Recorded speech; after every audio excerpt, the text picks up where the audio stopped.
제가 이 예배에 함께 참여하니까 제 마음이 더 겸손해지는 것 같고, 그리고 또 어, 들어오면서부터 어, 마음에 평안이 더 충만해지는 그런 느낌을 받았습니다.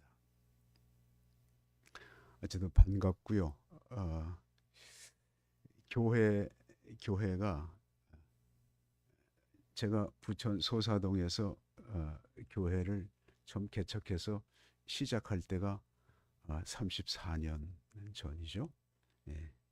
그때 교인 예, 몇 사람 되지 않았거든요. 그런데 또 그때 주시는 하나님의 은혜가 있어요. 그래서 교회는 크다. 크고 작은 것은 하나님은 별로 거기 신경 안 쓰셔요. 예. 열 자식 다 하나님께서는 사랑하시고 또 귀히 여기시죠. 어, 교회가 강소교회가 있어요. 강소교회. 예. 그래서 우리 세움교회는 그런 느낌을 제가 받았습니다. 수없이 많은 교회들이 우리 주변에 있습니다. 그렇지만 그 목사님의 그 목회 철학과 그 중심이 바로 서 있는 교회 그렇게 많지 않습니다. 제가 34년 전에 소사동에 교회를 개척하려고 장소를 물색하는데 교회가 너무 많이 있는 걸 보고 제가 시험에 들 뻔했어요. 그래서 하나님 앞에 기도했습니다. 하나님, 교회가 이렇게 많은데 또 하나의 교회가 세워지는 것은 저는 원치 않습니다. 근데 왜 하나님께서 저에게 교회를 개척하라는 마음을 주셨죠? 그렇게 기도했어요. 그랬더니 하나님께서 제 마음에 주시는 그 음성이 내가 기뻐하는 교회, 그런 교회를 한번 세워보지 않겠니? 예. 그 말씀을 제 마음속에 주실 때 제 마음속에 아주 큰 감동과 함께 힘이 생겼어요. 맞다. 하나님 기뻐하시는 교회. 우리 주보에도 잘 나와 있어요. 우리 합신의 중요한 그 정신 세 가지: 바른 신학, 바른 교회, 바른 생활. 예. 이제 다음 주면 부천 평안교회 같은 한 울타리에 있잖아요. 우리 부천 평안교회 가족인데 예,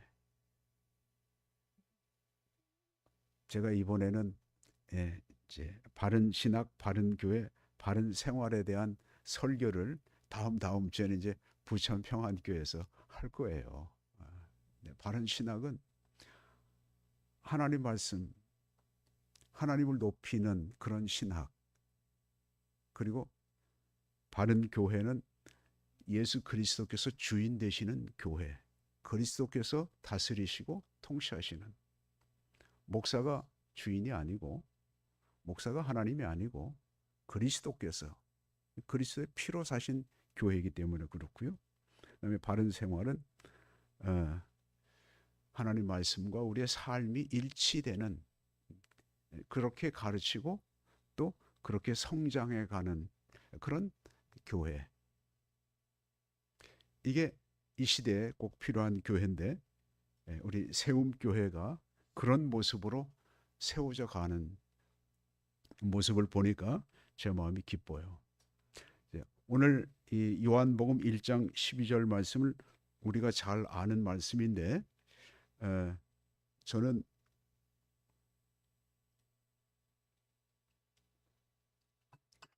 교리적인 것이나 신학적인 것은 우리 김지영 목사님이 저보다 탁월하시니까 저는 하나님께서 저에게 주신 은혜를 함께 나누는 그런 시간을 갖고자 합니다. 오늘 말씀의 제목이 하나님의 자녀가 누리는 권세.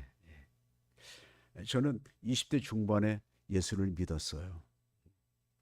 그 전에 신의 존재에 대해서는 불가지론자였습니다. 자연의 이치를 바라보면 이거는 저절로 될 수가 없다. 누군가 조물주가 있다. 그렇게 생각을 했어요. 그렇지만은 예수 그리스도를 제 마음속에 모시지는 못했습니다. 그러던 어느 날 참으로 하나님께서 놀라운 신비한 방법으로 저를 찾아오셨어요. 일요일 날 아침에 이제 죄송합니다. 제가 그때는 담배를 폈거든요. 아침 식사를 하고 담배를 한 대 피워 물고 있는데 그 당시에는 차인벨이 울렸어요. 찬송가가 교회에서 종을 치거나 찬송가가 울렸는데 그때 이상하게 그 소리가 저를 부르는 소리 같았어요. 그래서 그 신비한 부르심을 따라서 이제 처음으로 이제 교회를 나가기 시작을 했습니다. 그렇지만은 한 1, 2년 동안은 제가 방황했어요. 눈에 보이지도 않는 하나님을 믿는다는 그 자체 제 수용이 되질 않더라고요. 그래도 일요일 날 되면 주일 날 교회 가면 졸립고 따분하고 놀러 가면 불안하고 이런 시간이 한동안 지났습니다. 이래서는 안 되겠다는 생각이 들었어요. 그래서 그 당시 마침 교회에서 성경통신과라는 그런 과정이 있었어요. 그래서 그 문제지를 마태복음으로부터 시작해서 계시록까지 문제지를 이렇게 나눠주면 그걸 받아다가 이제 자기가 이제 성경을 보면서 이렇게 답을 적어서 자기 그 이제 들어오는 입구에 주보함이 있잖아요. 그 꼬지에다가 꼽아 놓으면 채점을 해가지고 다음 주에 돌려주고 또 새거 받아다가 이런 식으로 해서 제가 성경을 한 장 한 장씩 차분하게 이제 읽어 나가기 시작을 했습니다. 그리고 그렇게 시작한 후 얼마 되지 않아서 교회에서 부흥회를 했어요. 부흥회를 했는데 제가 기억하는 것은 그 당시에 독립문 성결교회 임영재 목사님이라는 분이 오셔서 제가 그때 은혜를 많이 받았어요. 그러면서 자연스럽게 제 마음속에 확신이 생겼어요. 예수 그리스도 그분은 주님이시다. 근데 그때 그 받은 은혜가 지금도 저는 항상 아침에 일어나면 또 기도할 때 새벽 기도할 때마다 먼저 하는 기도가 예수 그리스도 나의 주 나의 하나님이십니다. 제 마음속에 확 들어오면서 제 삶에 전적인 변화가 찾아왔어요. 그래서 찬송가 436장에 보면 나 이제 주님의 새 생명 얻은 몸 옛것은 지나고 새 사람이로다. 그 생명 내가 내 마음에 강같이 흐르고 그 사랑 내게서 해같이 빛난다. 영생을 누리며 주 안에 살리라. 오늘도 내일도 주 함께 살리라. 예수님께서 제 안에 들어오셔서 제가 확실하게 예수님을 인격적으로 모셔드린 후에 제 삶은 완전히 달라졌습니다. 오늘날 누구나 다 마찬가지죠. 우리가 예수를 믿음으로 말미암아서 예수님을 영접하게 되면 새 사람이 될 뿐만 아니라 오늘 말씀처럼 하나님의 자녀가 되는 권세를 주신 줄로 믿습니다. 영접하는 자, 곧 그 이름을 믿는 자들에게는 하나님의 자녀가 되는 권세를 주셨다.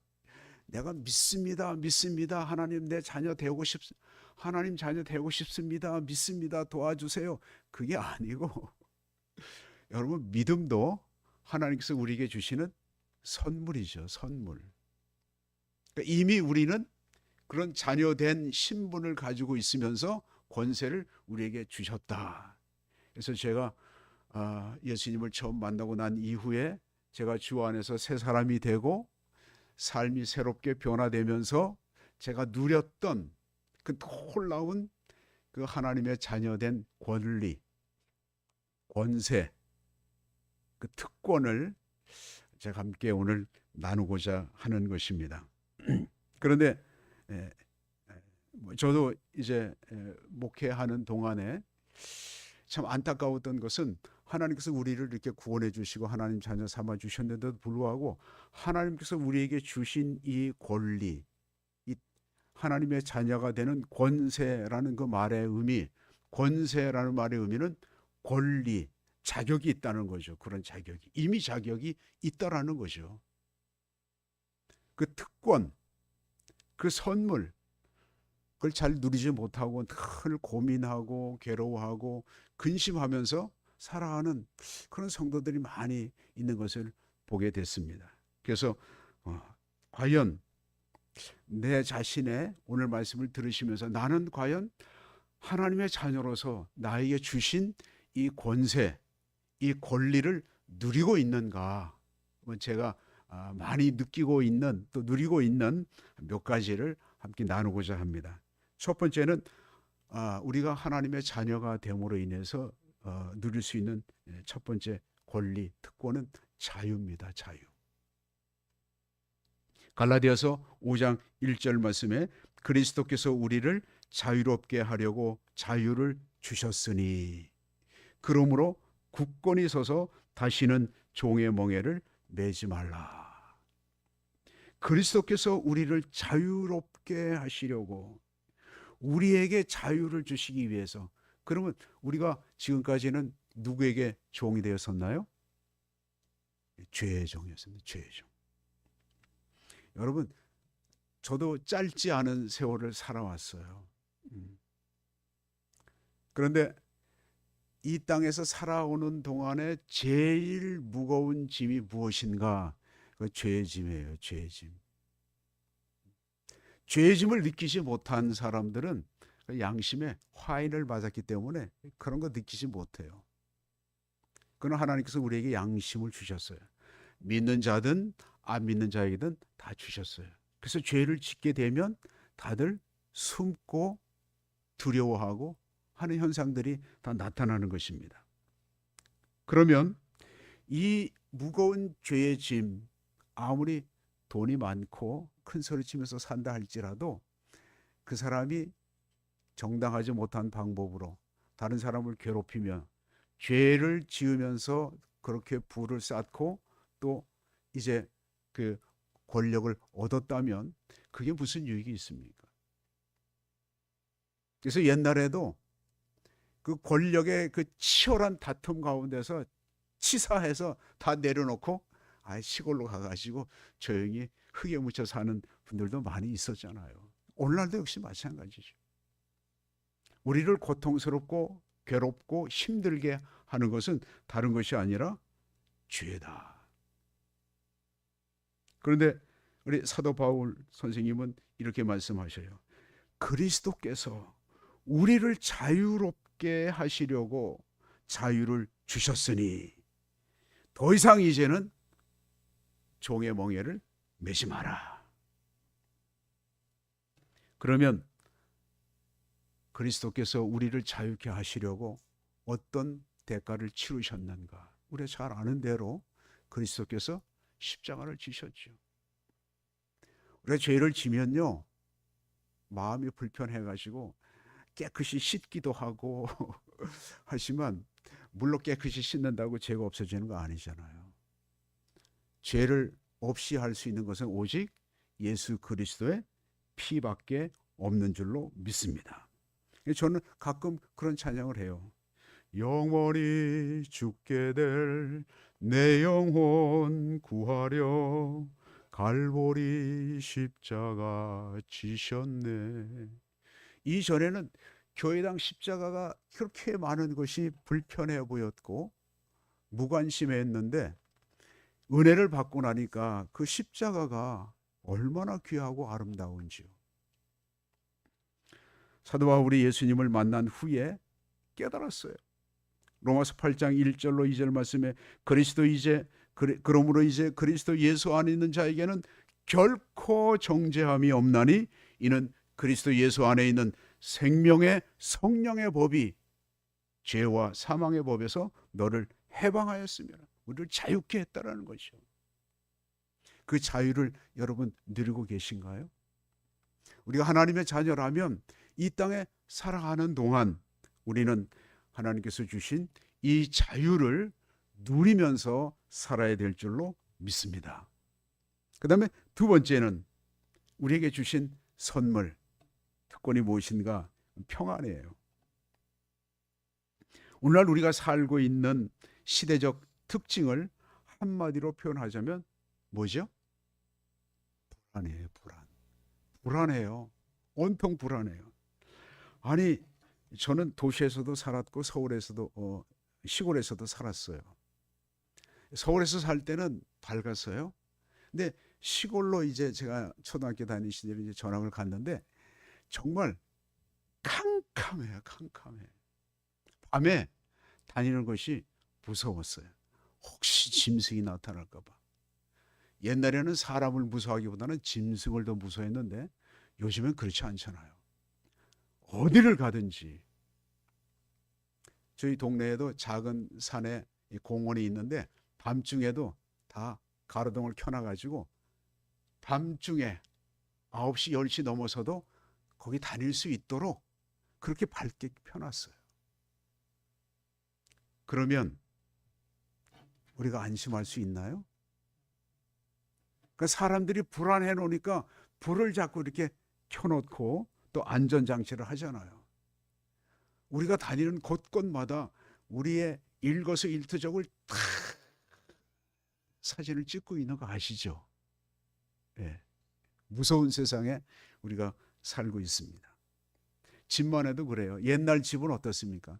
옛날 집은 옛날에는 울타리도 낮을 뿐만 아니라 집도 그냥 문 빗장 이렇게 그냥 슬쩍 걸어 놓으면 돼요. 그냥 막대기 갖다 이렇게 툭 걸쳐 놓으면 그거 다 열고 들어갈 수 있어요. 요즘은 어떻습니까? 아파트 들어가려면 일단 아파트 들어가려면 차단기가 있어가지고 철컥 해서 못 들어가게 딱 막잖아요.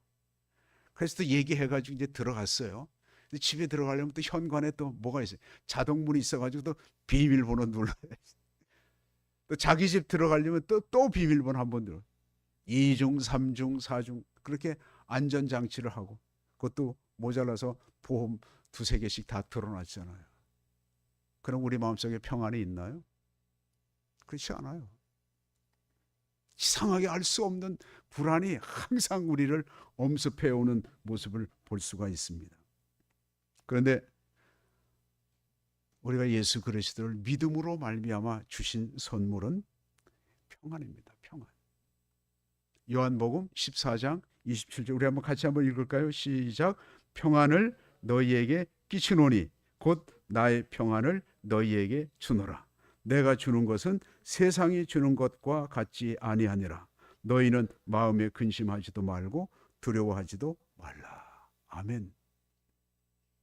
우리 부천평안교회가 생길 때 교회 이름 이제 다른 교회당이었는데 이제 그냥 비어 있는 상태에 있었어요. 근데 그때는 정말 가난하고 어려웠기 때문에 그냥 그 간판이 붙어 있었는데 안디옥 교회라고 붙어 있었는데 그냥 요만한 공간이었죠. 그냥 그대로 그냥 쓰려고 했어요. 근데 소문이 안 좋아요. 그 동네에서. 그래서 제가 하나님 앞에 기도했습니다. 하나님, 교회 소문이 안 좋은데 이름을 새롭게 짓고 싶습니다. 기도하고 있는데 하나님께서 주신 말씀이 요한복음 14장 27절 말씀이에요. 평안을 너희에게 끼치노니 곧 나의 평안을 너희에게 주노라. 주님의 평안, 그 평안은 차이가 뭐냐면 내가 주는 것은 세상이 주는 것과 같지 않다. 세상이 주는 것은 일시적인 평안은 줄 수가 있지만 그러나 그 평안은 영원하지 않습니다. 우리 찬송가 413장 제가 좋아하는 찬양인데요. 내 평생에 가는 길 순탄하여 늘 잔잔한 강 같든지 큰 풍파로 무섭고 어렵든지 나의 영혼은 늘 평하다. 내 영혼 평안해. 내 영혼 평안해. 여러분 정말 진정으로 여러분 심령 가운데 어떤 좋을 때, 문제가 없을 때는 평안하죠. 그러나 때로는 이런저런 어려운 문제, 어떤 사고, 실패, 이 끝없는 갈등, 이런 것들이 막 터져 나올 때 평안을 유지할 수 있겠습니까? 쉽지 않죠. 우리 찬송가 413장에 이 가사를 쓰신 분이 스패포드 집사님이셔요. 이분이 오래전에 무디 교회 재정을 담당하는 집사님이셨어요. 근데 그때 시카고에 큰 화재가 일어났었어요. 그래서 도시의 거의 3분의 1이 다 불탔는데 자기 집도 타버리고 뭐 이런 그 어려움을 겪고 있었습니다. 그래가지고 큰 마음에 이제 그 어려움을 가지고 자기 아내와 함께 세 자녀인가요? 그래서 조금 그 휴양이 필요해서 유럽으로 먼저 보냈어요. 근데 이 스패포드 집사님은 자기가 이제 처리할 문제가 있어가지고 한 주 뒤에 출발하려고 계획을 세워서 먼저 아내와 아이들을 다 보냈어요. 넷인가 보다. 딸 셋에 아들 하나가 이렇게. 근데 대서양 건너가다가 그 무역선하고 충돌해가지고 다 죽었어요. 그 소식을 듣고 이제 그 아내만 살았어요. 아이들은 다 이제 죽었어요.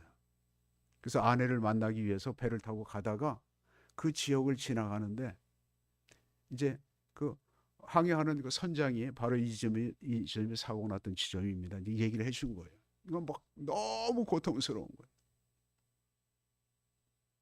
그래가지고 선실로 들어가서 말씀을 묵상하는데 하나님께서 갑자기 그때 이 가사를 생각나게 하셔서 마음의 평안을 주셔서 그때 쓴 가사가 바로 찬송가 413장 그 가사예요. 하나님이 주시는 그 놀라운 평안이 자기 자신의 심령 가운데 임할 때에 그때 모든 슬픔과 고통이 사라지는 경험을 했다는 거죠. 우리가 이 땅에 살아가는 동안 어려움이 많이 있죠. 하나님께서 주시는 그 평안을 우리가 누리지 못하면 예수 믿으면서도 늘 근심 걱정, 안절부절 이런 모습으로 살아갈 수 있다는 것이죠. 하나님께서 우리에게 하나님의 자녀된 권세를 주셨을 때는 또한 이와 같은 평안도 우리에게 주신 줄로 믿습니다. 그 다음에 세 번째로는 우리에게 주신 것이 기쁨이에요. 기쁨. 시편 84편 6절 말씀에 보면 이 세상이 뭐와 같으냐면 눈물 골짜기와 같다 그랬어요. 눈물 골짜기. 태어나서 눈물 흘리죠. 살면서 눈물 많이 흘리죠. 제가 그런 생각을 해봤어요. 우리가 이 땅을 떠날 때쯤 되면은 우리가 흘린 눈물이 어느 정도 될까? 바켓으로 하나 될까? 죽을 때는 또 다른 사람 울리고 또 죽잖아. 눈물 골짜기 같은 이 세상을 살아가는데 그 슬픔이 끊이질 않고 계속 반복적으로 우리 삶에 찾아옵니다. 누가복음 7장에 보게 되면 예수님께서 나인성으로 들어가시는데 나인이라는 성으로 들어가시는데 장례 행렬이 나오는 거예요. 그 예수님께서 그 장례 행렬을 멈추고 가까이 가서 보니까 무슨 연고냐. 그러니까 아들, 젊은 아들 하나 의지하고 사는 과부가 그 아들이 갑자기 죽은 거예요. 그 장례 행렬의 그 친목이 이제 지나가는데 예수님께서 그 여인을 향하여서 뭐라고 말씀하시냐면 울지 말라. 울지 말라. 그리고 난 다음에 예수님께서 그 시신을 향하여서 뭐라고 말씀하시냐면 청년아 내가 일어나라. 그러니까 슬픔과 절망에 빠져있던 이 여인에게 기쁨을 회복시켜 주셨어요. 얼마나 기뻤을까요? 그 주변에 있는 모든 사람들도, 과부가 자기 젊은 아들 하나 의지해서 살아가고 있는데 그 아들이 죽었으니 무슨 살 소망이 있겠습니까? 무엇을 먹은들 맛이 있겠습니까?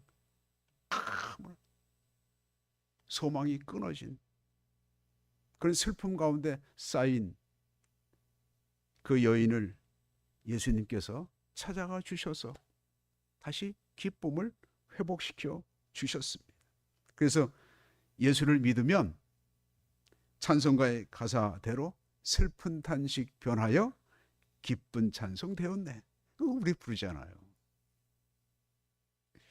요한복음 15장 11절 말씀에 보니까 내가 이것을 너희에게 이름은 내 기쁨이 너희 안에 있어 너희 기쁨을 어떻게 한다고요?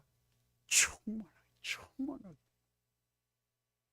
그 기쁨을 누리고 계신가요? 항상 웃으면 이상하다고 생각 들지요. 그렇지만은 누구도 빼앗을 수 없는 이 기쁨, 그 기쁨을 예수님께서 우리에게 주신 줄로 믿습니다. 그 다음에 네 번째 우리에게 주신 그 특권, 권세, 그건 뭐냐면 인도하심이에요. 인도하심. 사실 저 자신도 예수 믿기 전에는 방랑자와 같은 그런 그 어떤 분명한 목표와 목적지가 있는 것이 아니라 많이 흔들렸어요. 이리 갈까? 저리 갈까? 그 다음에 뭐죠? 차라리 돌아갈까? 이리 갈까? 저리 갈까? 차라리 돌아갈까? 지금도 그런 사람들 많이 있습니다. 그런데 예수를 믿으면 이제 우리는 어떤 삶을 사느냐 하면 나그네 삶을 사는 거예요. 나그네는 목적지가 분명히 있어요. 목적지. 우리 성도의 그 목적지가 어디겠습니까? 천국이죠. 그런데 예수를 믿고 난 후에도 그 목적지를 향하여서 나아가는데도 많은 유혹과 고난이 따라오는 것을 보게 됩니다. 왜 그런 현상이 나타나는가? 말씀을 놓치면 그래요. 말씀을 놓치면. 요한복음 10장 14절 말씀에 예수님께서 뭐라고 말씀하시죠? 따라서 해보겠습니다. 나는 선한 목자라. 예수님께서 우리의 목자가 되어주셔요. 나는 선한 목자라. 나는 내 양을 알고 양도 나를 아는 것이 아버지께서 나를 아시고 내가 아버지를 아는 것 같으니 나는 양을 위하여 목숨을 버리노라. 우리로 하여금 그 천성을 향하여서 안전하게 도착할 수 있도록 예수님께서 우리의 목자가 되어주셔요. 목숨을 버리시면서까지 우리 길을 인도해 주신다는 것이죠. 또 요한복음 10장 28절 말씀 우리 한번 같이 읽겠습니다. 시작. 내가 그들에게 영생을 주노니 영원히 멸망하지 아니할 것이요 또 그를 내 손에서 빼앗을 자가 없느니라. 예수님께서 딱 잡으면 안 놓으셔요. 우리는 좀 너무 힘들어요. 귀찮아요. 주일 꼭 예배 드려야 되고 놀러 가지도 못하고 뭐 하려면은 그거 안 돼 이게 많잖아요. 저는 하여튼 예수 믿고 난 다음에 제가 행복해요. 사실 저희 어머니가 5살 때 제 얼굴도 잘 기억 안 나요. 어머니 5살 돌아가셨어요. 제 아버님은 13살 때 제가 초등학교 6학년 때 가셨어요. 저 이제 할머니 할아버지 밑에서 이제 제가 이제 성장을 하게 됐는데 다 떠나요. 사랑하는 사람들이 계속 우리를 지켜주지 않아요.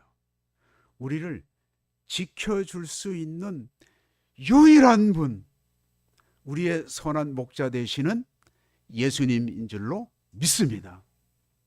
너무 감사하죠. 너무 감사하죠. 술이 나를 위로하겠어요?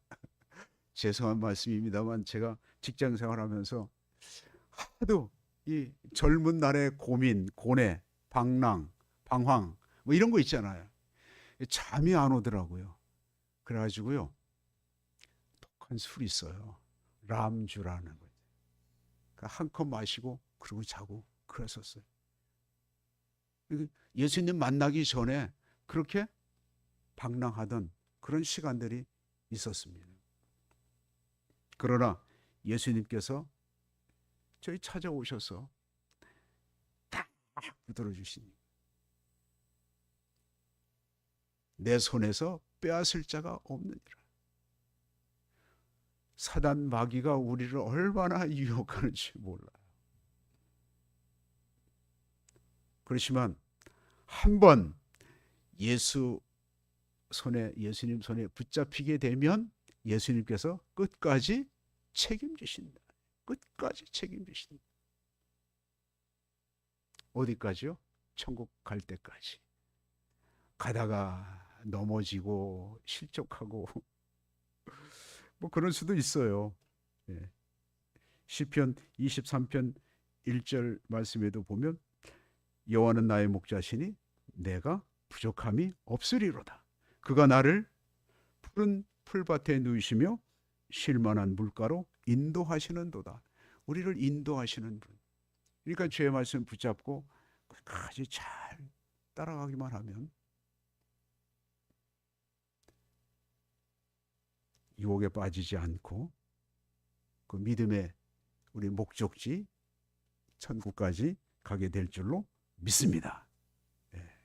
여러분 감사하고 행복하세요. 예. 우리 김정 목사님이 귀한 목자예요. 귀한 목자예요. 예. 그래서 예수님께서 우리의 목자장이 되시고 또 우리의 목자이신 우리 김 목사님이 또 우리를 이끌어 주니까 우리가 2중 3중으로 보호를 받는 것이잖아요. 우리 주님께서 인도하심, 놀라운 이 은혜를 누릴 수 있기를 바랍니다. 그 다음에 이제 마지막으로 5번째 뭐죠? 소망입니다. 소망. 소망에는 2가지가 있어요. 소망에는 다 이 땅에 살아가는 사람들은 다 소망을 가지고 살아요. 근데 그 소망이 2가지가 있는데 하나는 산 소망이고 또 하나는 죽은 소망이에요. 썩을 소망이에요. 베드로전서 1장 3절 말씀에 보니까 우리 주 예수 그리스도의 아버지 하나님을 찬송하리로다. 그의 많으신 긍휼대로 예수 그리스도를 죽은 자 가운데서 부활하게 하심으로 말미암아 우리를 거듭나게 하사 뭐가 있게 하신다고요? 산소망. 산소망 가지고 계시죠? 네. 죽은 소망 가지고 계세요? 산소망 우리 다 가지고 계시잖아요. 산소망. 산소망이 있게 하시며 썩지 않고 더럽지 않고 쇠하지 아니하는 유업을 있게 하시나니 곧 너희를 위하여 하늘에 간직하신 것이라. 우리는 방랑하는 삶을 사는 것이 아니라 분명한 목적지, 우리를 위해서 예비하신 그 나라, 그 나라를 향하여서 가는 것입니다. 예수님의 제자들이 예수님께서 이제 내가 이제 고난의 그 자리로 나간다 그러니까 제자들이 두려워하고 근심하고 있었어요. 그때 예수님께서 이렇게 말씀하셔요. 요한복음 14장 1절로 3절 말씀에 너희는 마음에 근심하지 말라. 하나님을 믿으니 또 나를 믿으라. 내 아버지 집에 거할 곳이 많도다. 그렇지 않으면 너희에게 일렀으리라. 내가 너희를 위하여 거처를 예비하러 가노니 가서 너희를 위하여 거처를 예비하면 내가 다시 와서 너희를 내게로 영접하여 나 있는 곳에 너희도 있게 하리라. 아멘. 이 소망을 가지고 살아가는 거예요. 죽을 일을 만났다 할지라도 우리의 소망은 사람들이 가져가거나 빼앗을 수 없는 그 소망을 우리가 가지고 사는 줄로 믿습니다. 그래서 제가 전도로 나가면은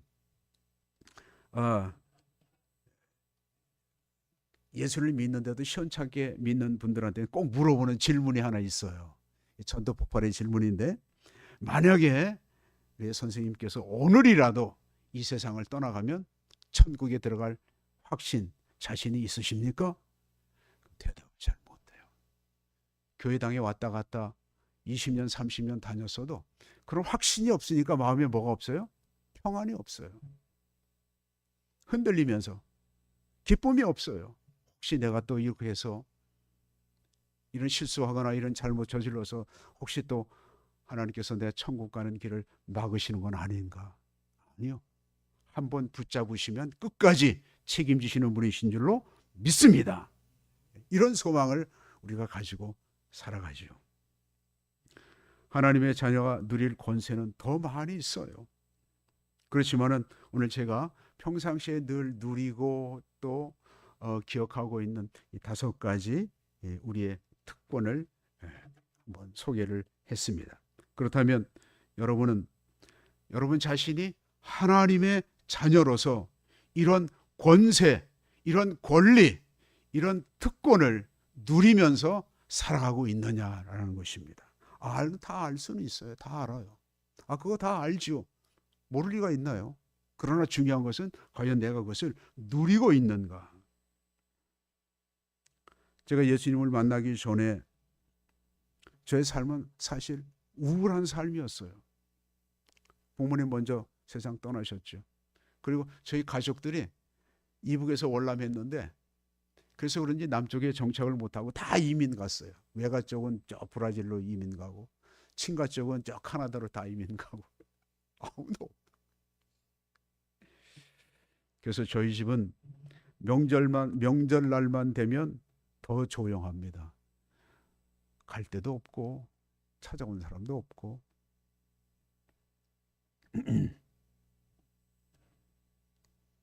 그러나 예수님을 만나고 난 후에 확실하게 달라졌습니다.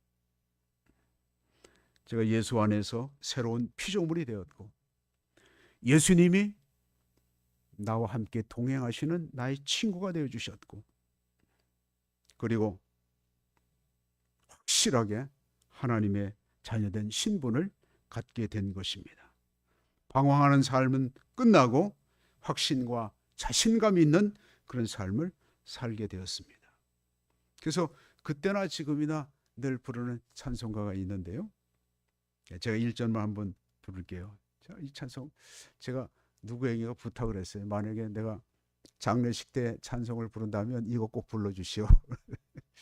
내 영혼이 은총 입어 중한 죄짐 벗고 보니 슬픔 많은 이 세상도 천국으로 화하도다. 할렐루야 찬양하세. 내 모든 죄 사함 받고 주 예수와 동행하리. 그 어디나 하늘나라. 아멘. 이 놀라운 권세, 이 놀라운 권리는 저에게만 주신 것이 아니라 우리 모두에게 다 주신 줄로 믿습니다. 아멘. 이 놀라운 하나님 주신 선물을 마음껏 누리면서 살아가시는 저 여러분의 삶이 되시기를 주님의 이름으로 축원합니다. 기도드리겠습니다.